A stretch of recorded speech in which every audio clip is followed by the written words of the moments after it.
Good morning, sir, and welcome back to AM Prime. Hi, good morning. Good morning to your many viewers and listeners. Well, Mr. Griffith, thank you very much for joining us. Now, you have already responded to the press conference on Tuesday, referring to it as political attacks, even stating that it's immature. Since then, the Minister of National Security has spoken out saying, though he is constitutionally responsible for the SSA, do not blame him. This is nothing to do with his fault. I see that you're laughing. Come, tell us your response, please, as to the latest statements from the Minister of National Security. I'll tell you why I'm laughing, because I was the Minister of National Security, so I'm fully aware of the role and function of the Minister of National Security. It seems yet again Fitzgerald Hines does not. Remember, he was the same one who said it is not his role and function to look after the safety and security of the country. So his comment again shows his ignorance in not understanding his role and function yet again, because the SSA comes directly under the Minister of National Security, not the Commissioner of Police. So his pathetic, comical attempt to try to put me into the bacchanal or the fiasco being labeled with the SSA at this time, that has nothing to do with the Trinidad and Tobago Police Service, and then obviously nothing to do with who was the Commissioner of the Trinidad and Tobago Police Service. So it is really pathetic. And the sad thing is that, we are so caught up in politics in this country, certain persons will actually believe him. The SSA is like something happens in the Trinidad and Tobago Defense Force and you're trying to blame the Commissioner of Police for it. That is what they've done. They have done this whole thing, which is the reason this is about. Keith Rowley in Ireland, when they discovered that I am going up as a candidate for St. Joseph, immediately that triggered a panic response, because who in St. Joseph virtually can win the general election. So now PNM had 22, they've now lost one, it's down to 21, that's one down, one more to go. Panic set in, you call your ministers, go and do a press conference to attack Gary Griffith. If you look at the Express editorial today, I mean, it said it all. So the attacks that it is very unfortunate, it is comical. The SSA has nothing to do with myself. He is ultimately responsible. So to come and say, well, I didn't know about it, and try to play Shaggy and say it wasn't me. You are the one responsible to try to come and speak about Gary Griffith because of the bacchanal that you have discovered in the SSA under your watch. It shows the lack of leadership and responsibility by Fitzgerald Hines. Mm-hmm. Now, in that respect as well, we also heard of allegations made against you, and it's linked to funding or support from allies of Trinidad and Tobago. Do you think that with any allegations that there should be an investigation, even given your position as former Minister of National Security, my apologies, and Commissioner of Police, wouldn't you support any investigation into any allegations of wrongdoing?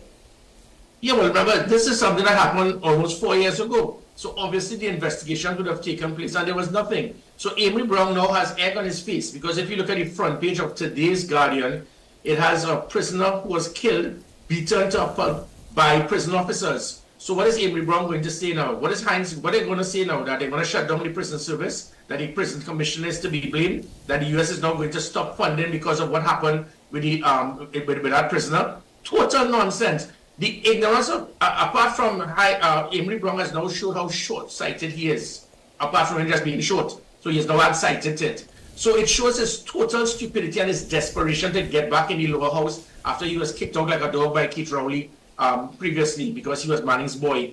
And his desperation now to try to impress Keith Rowley with his stupidity. You're a Minister of Foreign Affairs and you have done nothing, not one thing of any bilateral agreement to assist Trinidad and Tobago with national security. Not one thing as a minister. You have failed miserably. I remember Suraj Rambachan as Minister of Foreign Affairs. Almost every week, that man had a bilateral agreement or something to assist with us, with our international allies. The only thing you could come up with is to state that the US put a sanction, the US were concerned over a matter that up to now, this was the matter with Swart and the two individuals who died whilst in police custody. Up to now, not one person has been arrested. So how can not one person has been arrested or blamed for this incident as yet?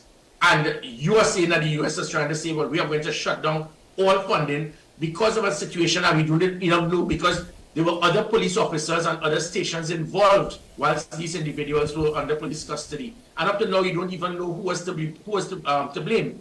So it showed the ignorance of Amory Brown as well. So even though the Express editorial allows persons to read it today, they only attack, they expose Fitzgerald Hines' incompetence. Amory Brown has just as much to play because, as I said, look at the front page of today's Guardian. You're seeing a person who's beaten. So this one is actually worse because this one actually states that the reason why this person died, and it was confirmed he died whilst under the guidance, of the prison officers. So I would like to know if, and you know what is sad is that the media would not challenge these politicians in the government to ask Amy Brown, is it that the US are now going to put sanctions? Are you going to blame the prison commissioner the same way you blame Gary Griffith? Because if I am to be blamed because of the action of 7,000 police officers at any time, how come when there have been 100 other odd police killings after I left, how come the US don't want sanctions for those? How come you're not blaming McDonald Jacob or Ulla Christopher? How come you're not blaming the chief of defense staff for the Coast Guard incident where persons died whilst under their control? How come the US is not going to shut down funding because of this situation on the front page of today's Guardian? Amy Brown has just shown his ignorance and he's totally unfit to be a Minister of Foreign Affairs. Do you believe that since you've announced your candidacy for St. Joseph, that you are now deemed as a threat to anyone who holds that position, that seat? Because Terence Yelsing even responded saying that how you're not going to be allowed to fool the people of St. Joseph. Well, as I really hope Terence Yelsing sticks to his day job, which is that of being a pharmacist. It's definitely not being a Minister of Health or a Member of Parliament for St. Joseph, because he has been missing in action on those two. So him starting to sing and automatically try to give a response based on that announcement, it shows the panic button set in. The PNM can get Barack Obama. They're not going to beat Gary Griffith in St. Joseph, especially if it is that hopefully it will be a two-horse race. And that has always been the situation. Anytime that there's an alliance of parties, especially in St. Joseph, similar to what you'd have seen in 2010, the PNM would be defeated, and usually who wins St. Joseph wins the election. So this is exactly, you're correct, this is exactly what happened. It is not by chance that for 3 years, we knew about the situation with Sword. We knew about the situation with the two persons who died whilst under police custody. And all of a sudden, you just decided to do a press conference on it. And let me clarify again. The misinformation is mind-boggling, because even the Prime Minister misled, I will say even lied, because this was on a political platform. He stated that Gary Griffith said that these people died because they fell off a chair. That is a total lie. I never said that. This equates, and what I said, let me clarify once and for all. The media asked me for an update on what happened. We said that the individuals were held. We discovered by speaking to their family that these men have been involved in a lot of actions similar to this. The information we got from the family is that when these people are held, sometimes these women are raped and they're tied up in the forest for 24 hours. So the officers knew that they had 24 hours to find Andrea Barrett, or else she will die, not knowing that she was already killed. And with that, obviously, these officers would not want to do anything serious, bodily harm to these individuals, because they needed to get the evidence to find out where she was to have her rescued. When there was an altercation that took place between both, I then said they were taken to the hospital. They asked him if it is that he would like to have a bed. He said no, he preferred to be seated. Whilst being seated, they offered him something to drink. He then collapsed, and then when he collapsed, the doctors checked him, and then they failed for him to recover. How could that mean that I am stating that the man died because he fell off a chair? Our media cannot be that clueless. It is like saying that you left home, you went to the supermarket to buy a soft drink, and then you got in a car accident. So that means I'm trying to say you got in a car accident because you bought a soft drink. Our media needs to understand basic English and stop trying to change interpretation to try to sell and get headline news. Mm-hmm.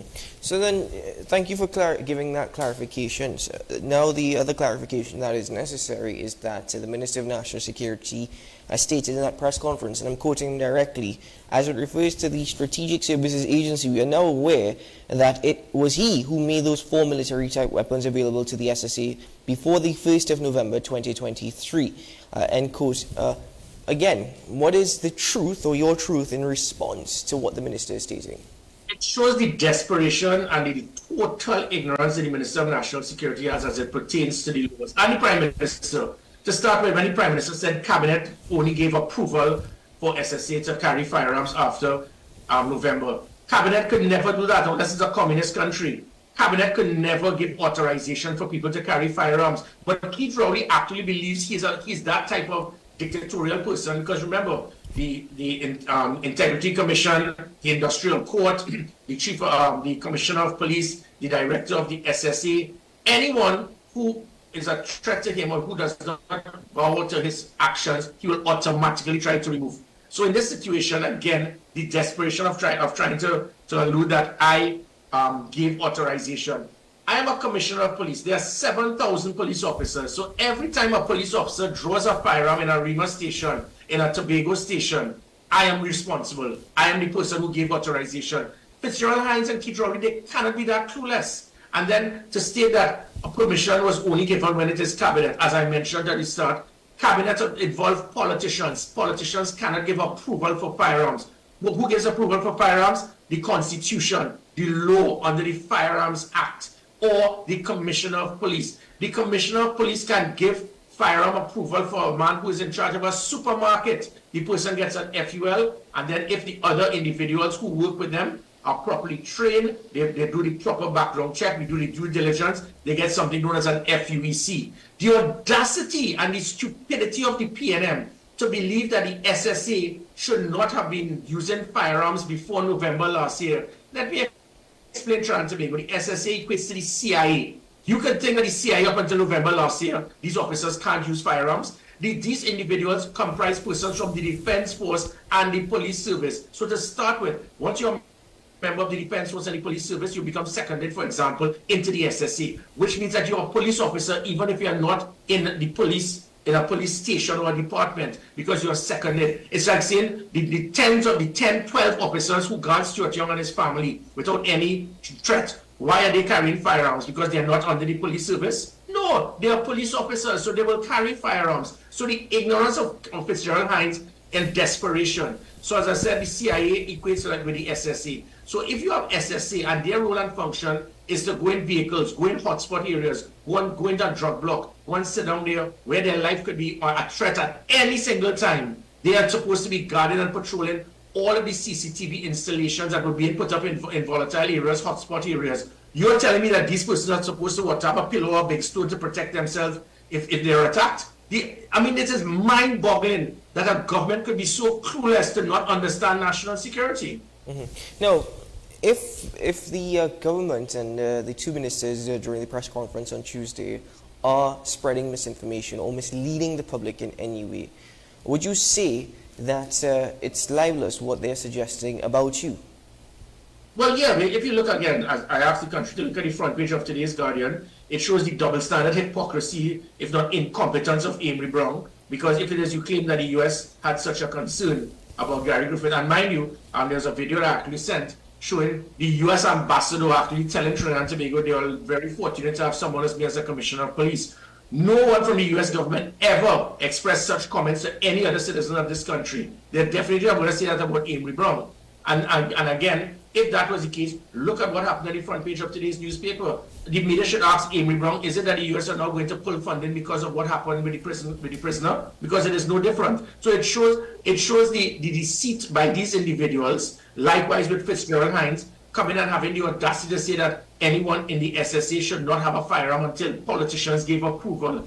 And so it shows, and again, to explain to the country, you need to understand, instead of being political, sometimes you just need to listen to the facts, listen to the data, and then you will take sense from nonsense and be able to separate it. What they did was spend 90 minutes, and they wasted 90 minutes of the lives of citizens of Trinidad and Tobago. The country wanted to hear, what are your crime plans? What are you going to do to make me safe? Amory Brown, you're there with Fitzgerald Hines. What have you done or you intend to do with our international allies to assist us in improving our policing, public service protocol, in technology, units, systems that can assist in improving our response, systems that we can have with a proper tactical unit?